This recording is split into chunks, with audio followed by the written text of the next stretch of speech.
Hi, welcome back to the Jem Hawkes YouTube channel. I hope you're having a lovely day and that all is well in your world. So today what I would like to show you is a variation of my Mr. bUmP ring. Now that's a very strange name for a piece of jewellery that I became quite famous about 5 years ago for making on a TV channel where I used to work.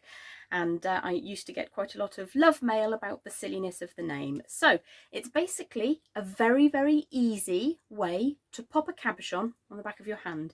You don't need to be hugely adept at wire work to be able to enjoy this one, and it is endlessly customizable. So here's a piece with beautiful azurite chrysocolla.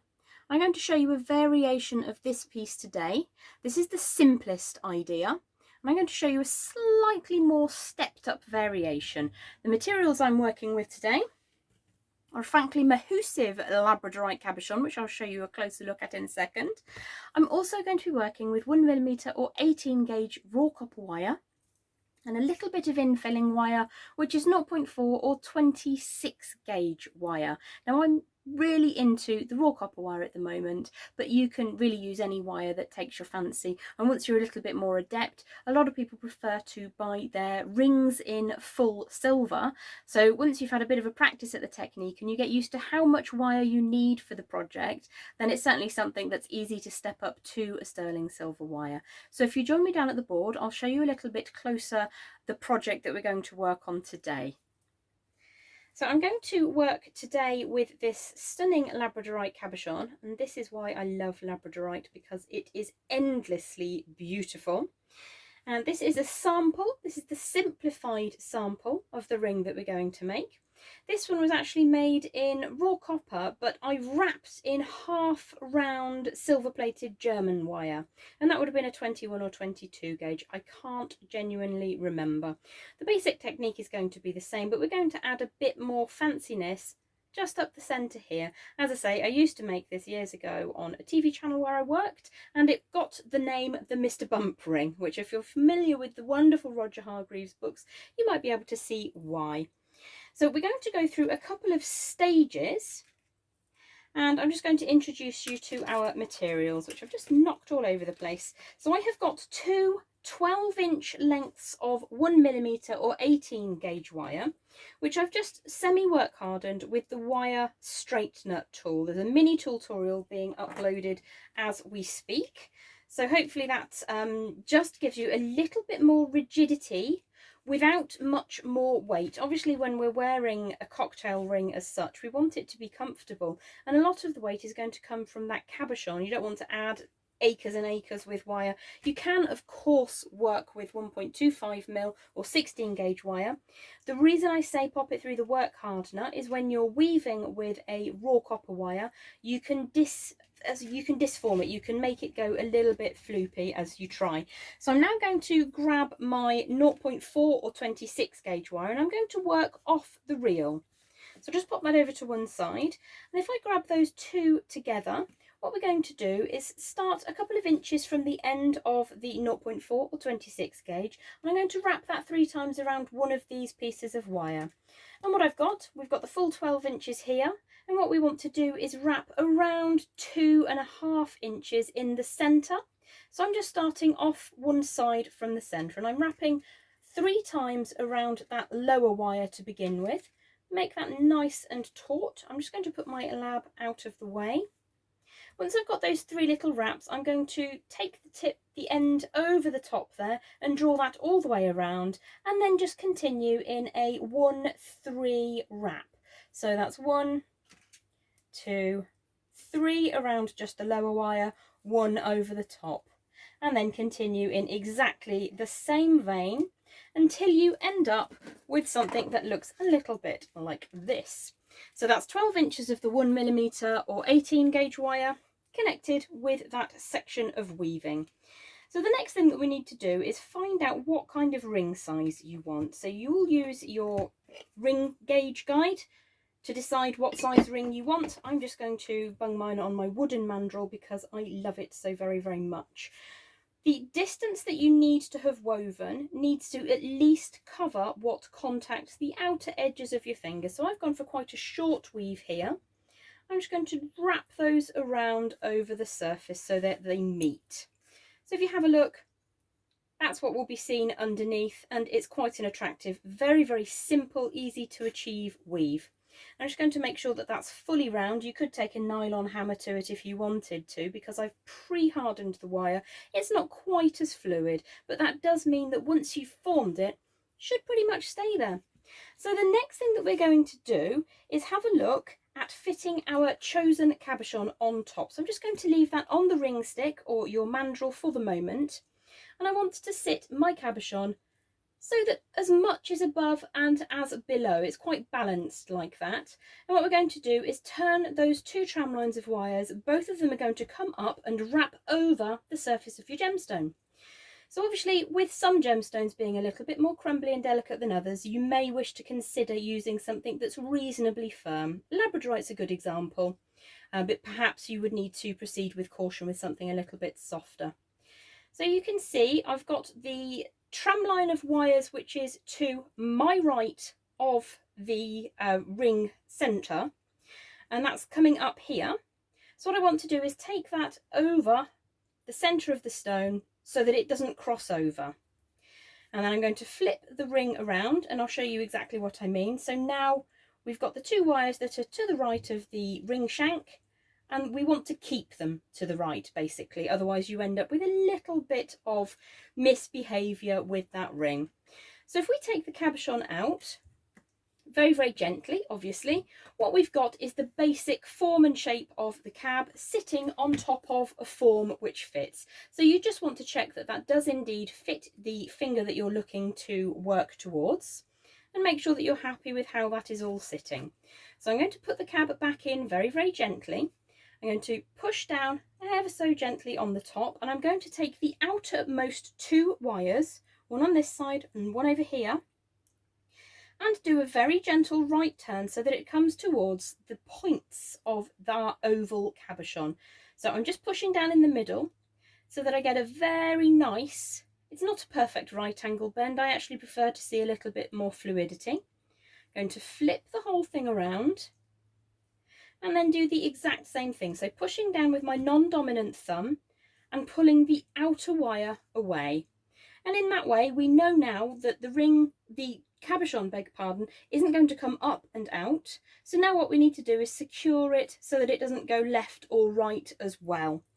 Now you can continue exactly like so, or if you prefer, what you can do is draw these two central wires together with a little bit of weaving wire. Now it's much easier to work off the reel, and I'm going to grab just 12 inches or so because it doesn't need a huge amount to cover. I'm going to very carefully draw that cabochon out of position, and I'm going to follow the same weaving pattern as we put on the shank of the ring. So what I'd like to do is go to the centre point of my fine gauge wire. This is 0.4 or 26 gauge. I'm going to again wrap that 3 times around one of those two central wires. I'm just going to scooch that up into the middle like so.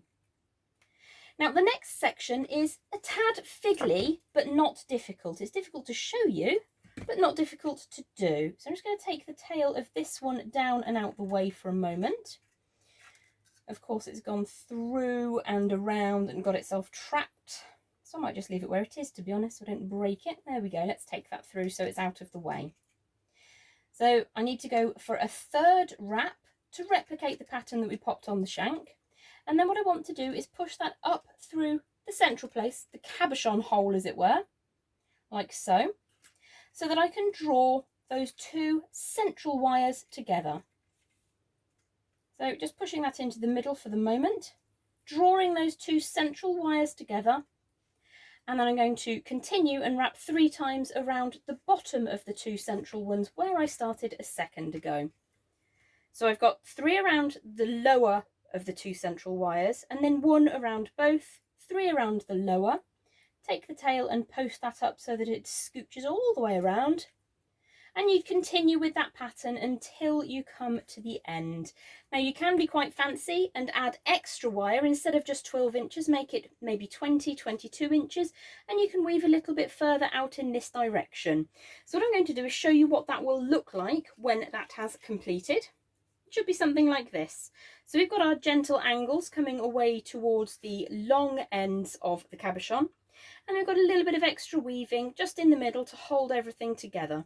So I'm going to slide that cabochon very, very gently back into position, always being respectful of your gems. And then we're going to flip the whole thing over and just very simply tie it together.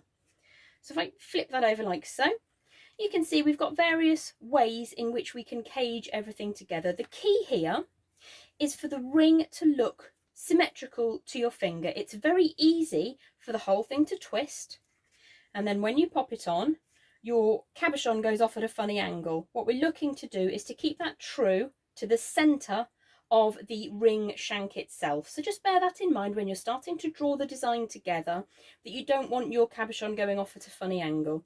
So I'm just going to take my finger back out of the ring shank, and then we're going to start by drawing those points up and around. So you can see the natural position of this particular wire that we're looking at is going to be to the left of those tram lines, and we don't want to cross it over because it becomes bulky. And then if you're working in a plated wire, it becomes a point at which the plating will wear away. So to begin with, we're just going to bring all 4 points up, cardinal points of the compass, making sure that we do have that straight line going through the centre and that the cab sits flush to the design that we're looking to create. So each of those can come up at the end, like so. And that's what your finished design is going to look like on this ring. Now you can, of course, just add some swirls instead of taking those off the side, because the centre core is going to keep everything together. Lots and lots of variations. This is the slightly more complicated one, but still very achievable. So all we really need to do now is bring everything back together in a way where it will become safe and secure. So what I'm going to do is I'm going to pass the 2 side wires, the ones that have a little bit more binding on them, and pass those either side of the shank. Just get them flush to the design. Now in its simplest essence, you're almost done. You could very, very simply just wrap around each of those sides, like so, and draw a finish to it at that point. But what I'm going to show you next is a little bit more of a finished way to get everything tied together. So this is quite long, so this one I'm going to take over the top and around. And what we're going to do is trim away the excess to about maybe 1/3 of an inch past the end, 1 centimetre or so. And I'm going to grab my round nose pliers, which were at the far end of the universe just then, and I'm going to create a little bit of a loop to work with. So we want that loop to be flush to the gemstone, like so. You may like to lift that slightly, get it flat, and then push it back down. And then we'll do the same on the other side, but it will be a little, this has worked out to be a little bit shorter. So what I might do is just roll that back round on itself, like so, making sure that it is flush to the gemstone and those cut ends won't come up against the hand, because this is the wearing surface. So you just need to make sure, I mean, your cut ends, you could use a burr cup to just flush them a little bit. I haven't shown you how to do that today. I must do a mini tutorial on that at some point. And all we're going to do really is to tie these long ends to the loops we've created. So we're just going to fold those over slightly to give us an idea of where they're going to connect. So we've got a loop here to work with. We're going to go about 1/3 of an inch or 10 millimetres or so, which is 1 centimetre, over the top. And what we want to do is to have enough excess to go through the loop we've created. So I'm going to turn that with my pliers very carefully, get the tip to go through the loop we created, and then pull back on itself. So the reason you cut extra wire is to make sure that you've got enough to make the process easy. So I'm going to feed that through until the end wire becomes taut, like so. Let me just bring that down a little bit, making sure that that sits neatly, and then we can take that final cut a couple of millimetres past the end before you turn that loop over. So you've got 2 interconnected loops. Do exactly the same on the other side and your ring is good to go, nice and secure. So I just finished that one off. So going to take that wire over the top, past the loop, trim away plenty of excess, lift the wire up slightly, put a bit of a curve on it, see the curve there, pass that through. You can damage labradorite in this way, so you just need to proceed with caution. Pull that around until it's almost closed, trim away your excess, and then make sure that that loop is nice and closed. And because we pre-hardened that wire, you shouldn't have any issues with things going awry. So let's just try that on for size and see how it looks. I'm actually really pleased with that. I like that. Very, very simple Mr. Bump ring for you. Let's put the other one on. Probably wouldn't wear them both on the same hand at the same time because they're so gargantuan. But if you have a surfeit of cabochons, then that's certainly something that you can use them for, and they make real talking pieces. So I hope you've enjoyed the Mr. Bump cabochon ring tutorial. I probably should think of another name that isn't quite so odd, but you know, I kind of like it a bit unusual. So those are the rings that we have created today, or variations thereof. I hope you've enjoyed that. Do keep in touch with me. If there's anything that you'd particularly like to see, let me know. It's not always feasible, obviously. It takes a couple of days to prep and practice and record a single tutorial that lasts 15 to 20 minutes. So time is of the essence, obviously, but I hope you've enjoyed those. Do give me your likes and comments and feedback and let me know what you'd like to see in the future, and I'll hopefully catch up with you again very, very soon. Bye for now.